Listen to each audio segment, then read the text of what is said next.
Subscribe करें हमारे channel को आसान जिंदगी और इस बेल आइकन को प्रेस करें इसी तरह के और वीडियोस प्राप्त करने के लिए। नमस्कार, मैं शारदा पांडे आसान जिंदगी के इस एपिसोड में आपका स्वागत करती हूँ। आज मैं उन गृहिणियों को, उन सुहागिनों को बताऊंगी कि आपको कौन कौन सी चीज़ें किसी को भी शेयर नहीं करनी चाहिए या देनी नहीं चाहिए। वो चाहे घर में दादी हो, माँ हो, भाभी हो, जिठानी हो, बहन हो, सहेली हो, कोई भी हो। किन चीज़ों को आप किसी से भी शेयर नहीं करेंगी या देंगी नहीं, तो मैं आपको बता रही हूँ, आप ध्यान पूर्वक सुने। सबसे पहले, जैसे आपका विवाह हो चुका है तो आप कभी भी अपने सिंदूर को, जिस डिब्बी से या सिंदूरदानी से आप सिंदूर लगाती हैं, तो वो सिर्फ आप लगाएं। और सिंदूर जब भी लगाएं तो अकेले में लगाएं और सिर में पल्ला डाल के लगाएं, किसी के सामने नहीं। श्रृंगार भी अकेले में ही छुप कर ही करना चाहिए, यानी कि सबको दिखा के नहीं। आप सिंदूर लगाएं और सिंदूर लगा के आप अपनी सिंदूरदानी या सिंदूर की डिब्बी एक जगह रख लें। मान्यता है कि जिस भी हम सिंदूरदानी से सिंदूर लगाते हैं उसमें सिर्फ एक ही महिला लगाती है जिसका वो रहता है, दूसरा और कोई नहीं। इसमें कोई भी प्रेम या कोई भी नफरत की बात नहीं है, ये मान्यता है। जैसे मान लीजिए कोई एक ही सिंदूरा है, किसी किसी घरों में मैं देखती हूँ तो उसमें दादी, माँ और जो भी हैं भाभियाँ, बहन सब लगाती हैं, तो ऐसा नहीं। सबका कोई कोई ऐसी चीज़ें होती हैं जो कि अलग अलग होनी चाहिए, तो सिंदूरदानी अलग होनी चाहिए।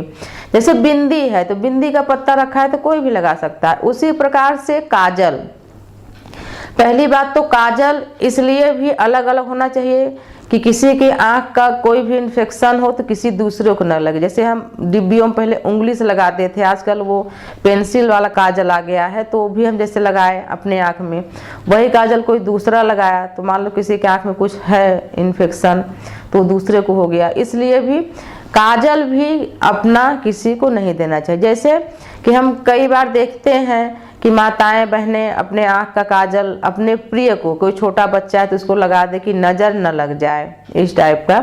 लेकिन ऐसा कभी नहीं देखी होंगी किसी हम उम्र को या किसी को और मतलब महिला को कोई लगाए, लगाना भी नहीं चाहिए। इससे दोष भी होता है। इससे कहते हैं कि पति का प्रेम भी कम हो जाता है या बंट जाता है, तो इस प्रकार की क्रियाएं नहीं की जाती हैं। उसी प्रकार से जैसे हम अपने हाथ में मेहंदी लगा रहे हैं, वैसे तो बहुत कम ही होता है, हम मेहंदी लगा रहे हैं, बगल में कोई और मेहंदी लगा रहा है तो बोलते हैं चलो भाई थोड़ा सा तुम मेहंदी ज़्यादा लगाए हो उंगली में, थोड़ा सा हमको कम पड़ा है दे दो। तो ये सब भी बातें इसीलिए मना की जाती हैं कि अपने हाथ की मेहंदी, आँख का काजल या मांग का जो सिंदूर, ये सब किसी को, कि कोई भी हो, बहन हो, कोई भी हो, इनको नहीं देना चाहिए।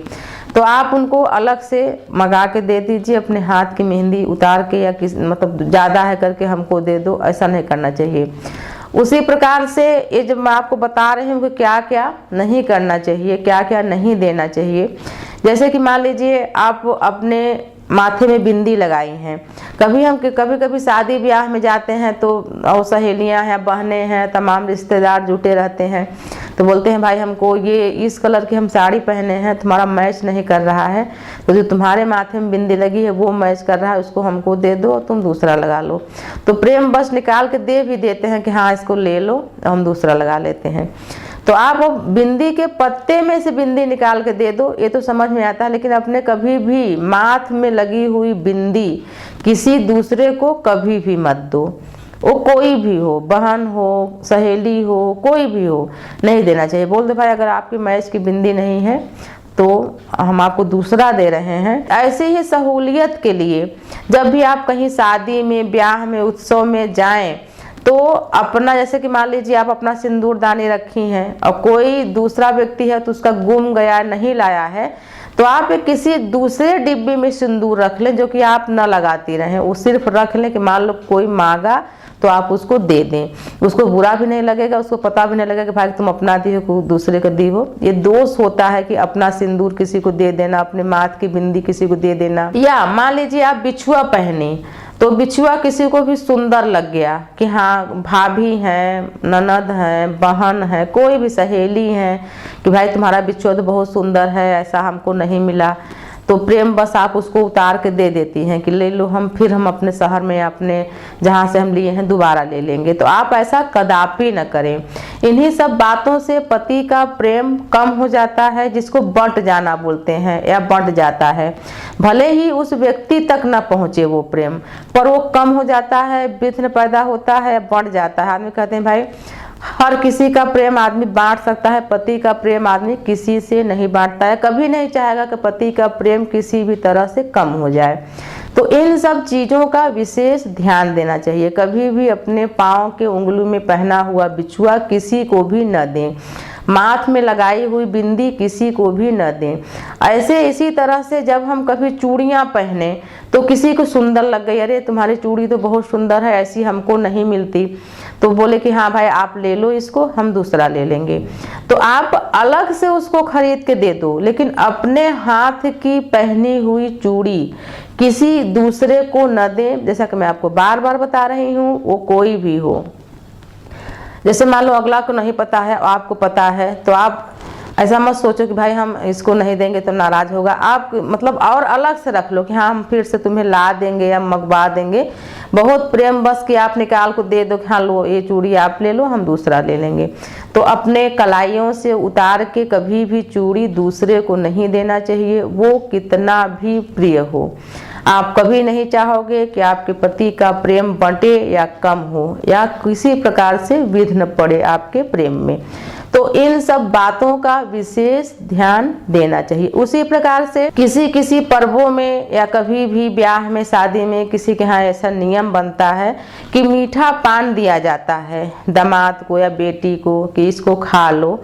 तो प्रेम बस की हमको मिला है और ये बगल वाली को नहीं मिला है, वो हमारी बहन है या सहेली है, कोई भी है, तो उसको भी मीठा पान खाना है, तो आप अपने पान से थोड़ा सा टुकड़ा करके उसको दे दिए। तो इस तरीके का भी काम नहीं करना चाहिए। ये पान भी 16 श्रृंगार में आता है। तो अगर कोई आपको पान दिया है या किसी पर विशेष में कोई ऐसी प्रथा है कि पान आपको कोई दिया, तो सिर्फ आप खाइए, और अगर आप नहीं खा पा रहे तो अपने पति को दे दीजिए। अगर आप पान नहीं ही खाती हैं तो आप उस पान को किसी को मत दीजिए, आप उसको कहीं भी रख दीजिए, मतलब किसी और दूसरे को नहीं मिलना चाहिए, तो आपका भी प्रेम बना रहेगा। इन सब चीज़ों का विशेष ध्यान देना चाहिए। उसी प्रकार जैसे कि अब आप आलता लगाते हो पाँव में, तो जब भी ये नियम है, जब भी आप आलता पाँव में लगाओ, तो अगर आपके घर में बड़े सयाने हैं, माँ हैं, सास हैं जो हैं, तो उनको पूछ लो कि आप भी, माँ जी या जिठानी है उनको, दीदी आप लगा लो, फिर उसके बाद हम लगाते हैं। इससे सुहाग की उम्र बढ़ती जाती है। तो इन सब बातों का ध्यान रखना चाहिए। पहले बड़ों को लगा लो, फिर उसके बाद अपने लगाओ।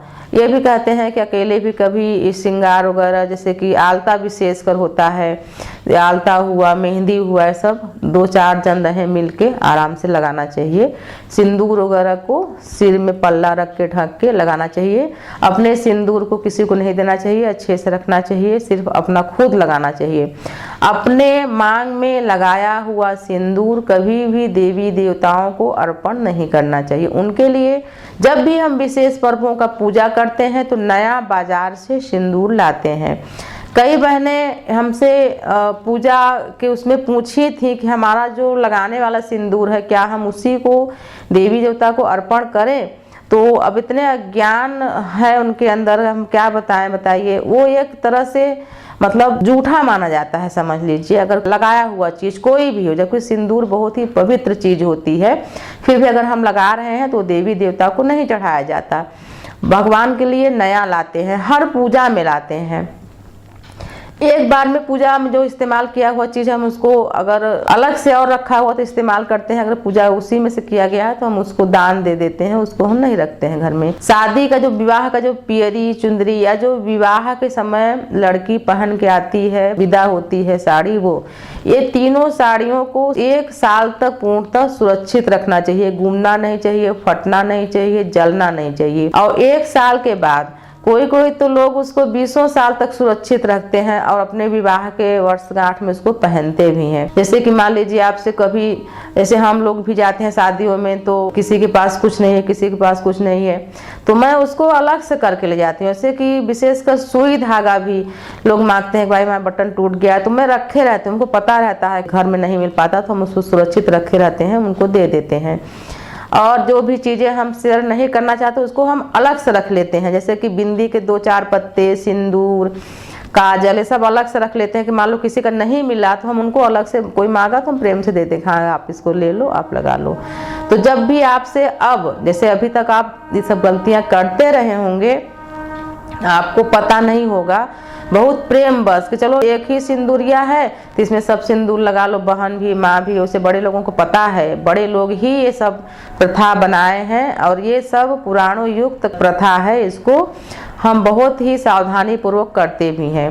तो जिनको आजकल की जो बेटियां हैं, बहुएं हैं, नहीं पता है तो अब से ये सावधानी जरूर रखें कि अपने जो भी श्रृंगार की सामग्री है वो कभी किसी से शेयर न करें। वैसे मैं हर पूजा में, हर व्रत में, हर त्योहार में बताती हूँ कि आपको जितना ज़्यादा से ज़्यादा हो सके हर पर्वों में श्रृंगार का सामान चढ़ाएं और दान दें, लेकिन अपना यूज किया हुआ चीज़ कभी भी किसी को न दें। इससे सीधा प्रभाव पड़ता है पति के मन में, पति का प्रेम कम होता है, बंटता है, यानी कि किसी दूसरे के प्रति प्रेम बंटने लगता है और जो भी पत्नी चाहती है फिर उसका उलट होने लगता है। तो इन सब चीज़ों का ध्यान देना चाहिए आपको।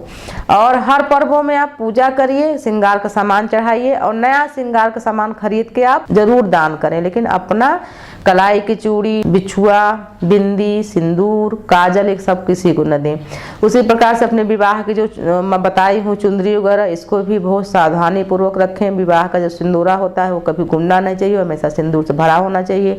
तो आपको मैं आगे एपिसोड में बताऊंगी कि श्रृंगार कब कब करना चाहिए और कब कब नहीं करना चाहिए। आप विशेष इसको ज़रूर देखें, मैं आपको बता रही हूँ।